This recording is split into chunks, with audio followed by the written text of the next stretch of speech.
ఓం సాయిరామ్. శ్రీ సాయి అనుగ్రహం మనందరి మీద ఎల్లవేళలా ఉండాలని బాబాని ప్రార్థిస్తూ, శ్రీ సాయి దివ్య చరణాలకు నమస్కరిస్తూ శ్రీమతి కాశీబాయి కోసం కొన్ని విషయాలు తెలుసుకుందాం. కామధేనువు, కల్పవృక్షము, చింతామణులు కంటే కూడా శ్రీ సద్గురువు కృప అధికమైనదని శ్రీ గురుచరిత్ర చెబుతుంది. భక్తులకు ఈ మూడు, కామధేనువు, కల్పవృక్షము, చింతామణులు కంటే కూడా అతీత శక్తిని ప్రసాదించేది శ్రీ సద్గురువు యొక్క కృప. ఈ విషయం షిరిడీకి చెందిన శ్రీమతి కాశీబాయి అనే తల్లి విషయంలో మనం చూడవచ్చు. స్వతహాగా కాశీబాయి పుట్టి పెరిగినది షిరిడీలోనే. కానీ వివాహం అయిన తర్వాత ఆమె నిఫాడ్లోని తన భర్త ఇంటికి వెళ్ళింది. దురదృష్టవశాత్తు కొద్ది సంవత్సరాలకే ఆమె భర్త మరణించాడు. అతడు మరణించే నాటికి ఆమె గర్భవతి. తర్వాత సకాలంలో ఆమెకు మగబిడ్డ పుట్టాడు. అతడికి మాధవ్ అని పేరు పెట్టుకుంది.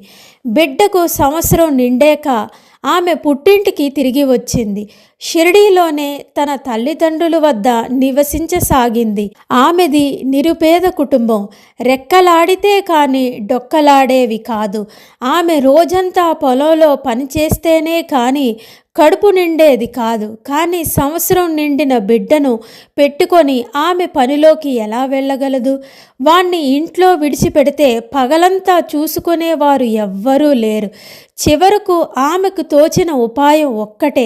ఆ ప్రకారంగానే ఆమె రోజు తన బిడ్డను ఉదయాన్నే మసీదుకు తీసుకువచ్చి అక్కడ ఒక మూలన కూర్చోబెట్టి పొలం పనికి వెళ్ళిపోయేది. మళ్ళీ సాయంత్రం పనిలోంచి వస్తూనే ఆమె మసీదుకు వెళ్ళి తన బిడ్డ అయిన మాధవ్ను తీసుకొని ఇంటికి వచ్చేది.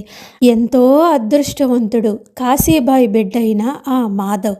ఇలా ఆమె ఎన్నో రోజులు చేసినా కూడా ఒక్కసారి కూడా ఆమెకు కానీ ఆ పసిబిడ్డకు కానీ ఎట్టి ఇబ్బంది కలగలేదు. పేరుకు మాత్రమే ఆమె అతడికి తల్లి, కానీ నిజానికి అతడి తండ్రి తోడు నీడ సాయిబాబాయే. ద్వారకామాయే అతడికి తల్లి. ఎన్నో జన్మల పుణ్యం వలనో కానీ అంతటి భాగ్యం లభించింది ఆ బిడ్డకు. ఇలాగ 4-5 సంవత్సరాలు గడిచిపోయాయి. ఓహో, మనం ఈ రోజుల్లో 5 సంవత్సరాలకు ఒకసారి షిరిడీ దర్శనానికి వెళ్తేనే ఎంతో పొంగిపోతాం. అలాంటిది కాశీబాయి బిడ్డ రోజులు కాదు, ఎన్నో సంవత్సరాలు ద్వారకామాయిలో బాబాతో గడిపాడు. ఏ జన్మ పుణ్యమో తండ్రి నీది.